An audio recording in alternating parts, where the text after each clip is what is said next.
everybody, welcome back. One of the things we wanted to talk to you all about was kind of meal planning and cooking for 9 people in a 300 square foot camper for 19 days of travel. And what we did, some of it worked well and kind of some ideas there. So we've gotten a lot of questions even in real life about, people seem to be intimidated by cooking for that many people normally and then doing it when you're camping. That was actually for me the least worrisome, the least intimidating part of this trip.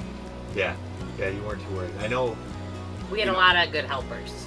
Yeah, I think like right now we're just on a short kind of a weekend trip, and that's easier to prep for. But when we knew we were going to be gone for 19 days, it took a little more planning.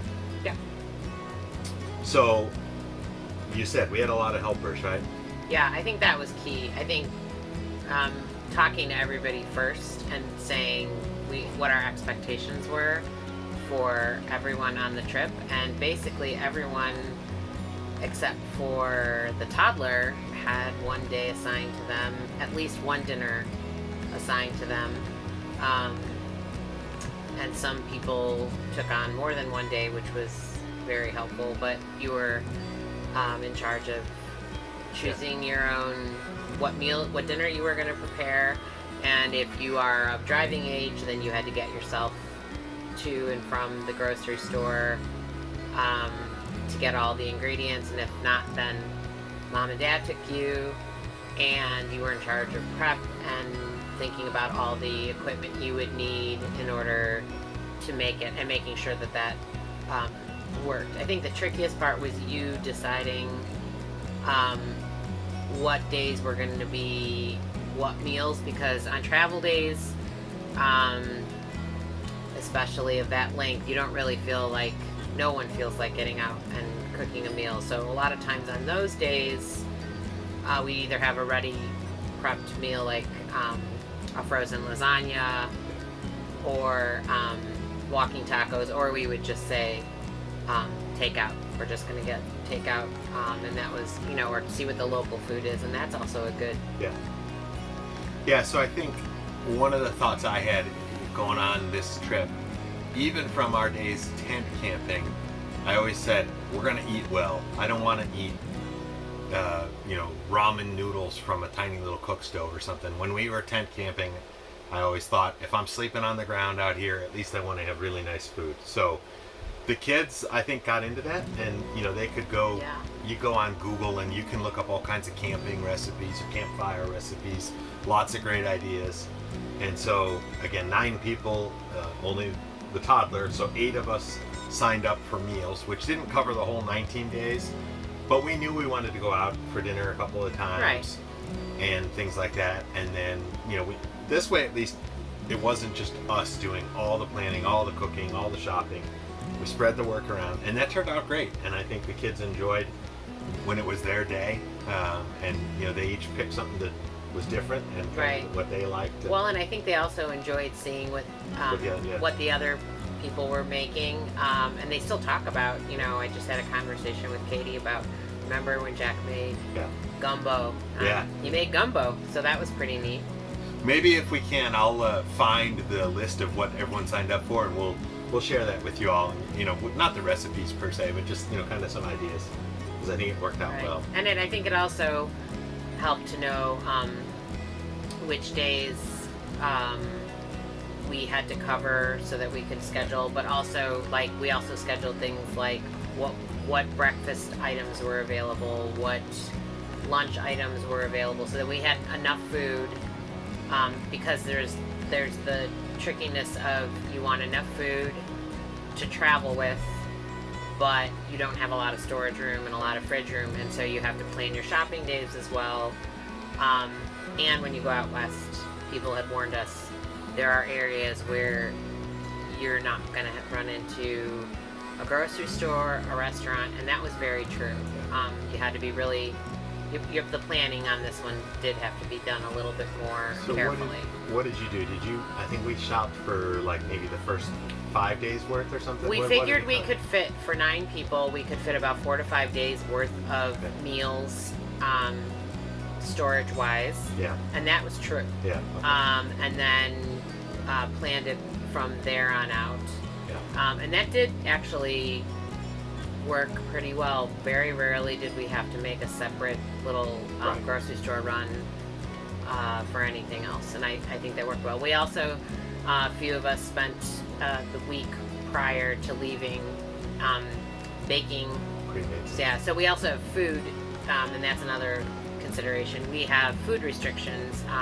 Quite a few of us are celiacs or gluten intolerant, and so we did. We knew it's harder, to find that kind of stuff on the road. So we pre-baked lots of high protein snacks, muffins, things that we could take on the trails, things that we could have for breakfast on travel days when you don't have a lot of time and you're breaking down camp and you don't want to make any more dishes. And so a lot of baked goods and different things like that where you freeze it, and that was really, really helpful. Protein energy bites, that kind of stuff, because you want dense protein nutrients on your trail walks, but you don't want something big and bulky to carry. One other thing you said that reminded me, on travel days, we really don't do a lot of fast food. Hey, I like a Whopper, I like all that stuff, but when you're driving a long day, we found it's much better for us we pack sandwiches, road sandwiches we call them, from a long time ago, where we get like that French bread and we put turkey sandwiches on it, and then and you can get gluten-free French bread. And we'll get gluten-free. You just have French to plan. bread. Yeah.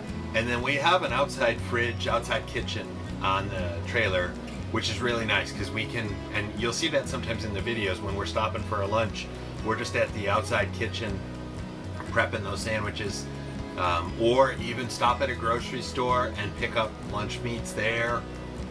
Just fast food is, one, very expensive. It's not fast.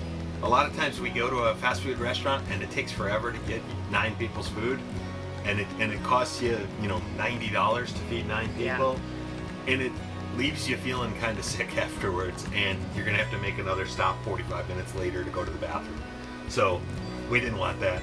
So we packed most of our travel day lunches were those turkey sandwiches, which work great, and some fruits. We did fresh fruits, yogurt chips, parfaits, yogurts. cheese sticks, You bet. Yeah. carrots, that kind of stuff, so that you're generally still feeling pretty good, not feeling pretty sick, because the worst place that you can be sick is a campground bathroom.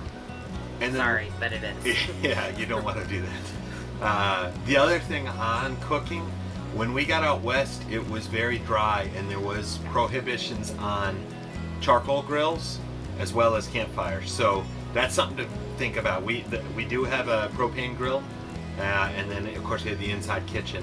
The truth is, most of the time we cook outside when we're in the trailer.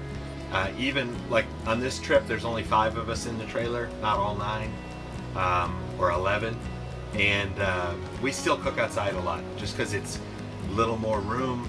I love to fry up bacon in the morning, but I don't really want to smell it in our clothes for the next 3 days, so we do a lot of outdoor cooking anyway. Yeah. I think that pretty much covered it all. I think people get very intimidated by feeding a large crowd anyway, which is pretty standard for us. We're used to that. So it was just, for me, it was like a fun challenge of like, how do you do that? And then convert it to camping, shopping wise, storage wise, and then divvying up the chores. And that could be a whole other conversation. We probably had less success with divvying up the chores, but we did make an effort. And that really falls to the people in charge to enforce and switch up. Because even, young adults don't always remember or feel like doing the chores that you give them. And I agree. I don't feel like doing my chores, so. Okay, well, thanks everybody. This episode continues. We are at the Grand Canyon. The opening shots that you saw were pretty much all taken from the Rim Trail, as we were. South Rim, Yeah, we were on the South Rim. I think for sure someday we'd love to go back and explore the North Rim more. From what we saw just passing through, looked really fantastic. But a lot of what you saw was the South Rim Trail, and then we'll have video and photos from the South Kaibab Trail that we did as a family. Yeah. Thanks. Stay tuned.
Out of sight.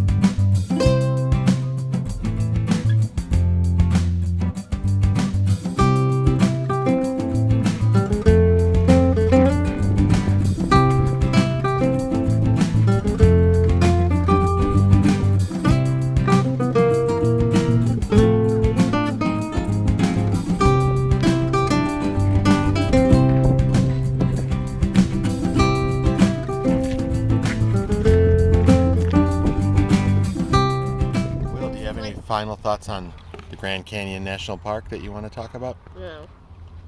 That's a healthy snack recipe. We are watching Will make a healthy snack recipe. It's like Jack's toast.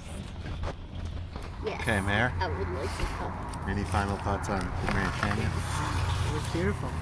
It really was. I think definitely, I would say it's worth coming back once in your life or more. Yeah. It was, cameras don't do it justice. No. I think we all said that. See it for yourself. The size of it, the scale of it. You don't Next, Yeah. Next stop, Bryce Canyon. No, Zion. Sorry, folks, Zion Canyon. Excuse me, we're filming. Yeah, the sausages that are in there. I It's just made a affecting bunch. the I production made. value. Will, did you get your sausages? Two are for Will, and then. No. Then make more, Katie. We are. No, they're on the door of the freezer. That's all we have to say about it this morning. Hey folks, it's Kyle and William here again with some tips for Grand Canyon National Park. If you've never visited this national park before, we wanted to give you some ideas on things that we thought were great. Will, if someone's never been to National Park, what are some trails or other things they might do? Do you have a favorite or some recommendations for families? For people that are new and for families, I recommend the Rim Trail. Okay, what's that one like? It's pretty much you walk around the rim of the Grand Canyon. Very easy for all ages. The whole way around? Or you just do part of it? Part of it, the whole way. It's really how far you can walk. Okay. And it's nice and flat? It's not too hard? Too strenuous? Not too steep? Okay. So the Rim Trail, that's one recommendation from Whit. What else do you think, William? Now for adults and others, I recommend Kaibab South Trail and Bright Angel. Okay, Kaibab South Trail and Bright Angel. Now maybe some older kids or teenagers could go on that. But Kaibab South is a 7-mile trail. You can turn around at any point. And then there's Bright Angel, which goes 5 miles to Indian Garden. Now, Will and I did Kaibab South. How did you like that one? I would not recommend it for children. Little kids, yeah. What about someone, say, your age or older? I'd say it's hard, but I think they could do it. Not too bad. Okay, yeah, I agree with It's you. very there. strenuous, It's- and yeah, It's steep. I do not recommend it for people afraid of heights. If you're afraid of heights, this is not the trail for you. Plus, on on the really windy days, the day we went was really windy, and the wind blows a lot of dust in your eyes, and it just feels like it could knock you right off the side of the Grand Canyon into the pit below. So that's the South Kaibab. And then, Will, what do we know about the Bright Angel Trail? The Bright Angel Trail, I know, is 5 miles, easier than the Kaibab South. Okay, all right. Smaller. Still, I recommend it for adults, but I think kids could do it. Really? Okay. Yeah, I didn't do that one. Will and I stayed on top. I would recommend, Will didn't recommend this, but I would recommend also the Grand Canyon Village has these like art studios that are now like bookstores or souvenir shops, and they were pretty good. One So more thing about the Bright Angel, Yeah. it leads to Indian Garden. You can come onto another trail that takes you to back if you don't want to turn around. If you want to take another trail, it's longer, but you can. Okay. Yeah, that would be Now I don't remember the name of that one, but all those trails in the Grand Canyon, of course, are very steep because you have to get from the top all the way to the bottom. And how deep is the Grand Canyon? estimate about a mile. A mile. Yeah. So when we took the South Kaibab, we did not go all the way to the bottom. We walked for about an hour and a half maybe, and in that time we walked down about about how 3 far? miles Like a back mile and and a half forth, down. Yeah, but mile and a half down. and the whole trail was about 7 miles, I think. So that was too much for us. All right, folks, that's it for our tips from William and Kyle about the Grand Canyon National Park. See you next time. Everybody wanna know my own web show, my own web show, my own web show. How will it go? My own web show, my own web show, my own web show. Everybody wanna know my own web show, my own web show, my own web show. Adventures and activities, healthy snack recipes, so much for you to see on the web show. My own web show. My own web show. My own web show. Everybody wanna know my own web show.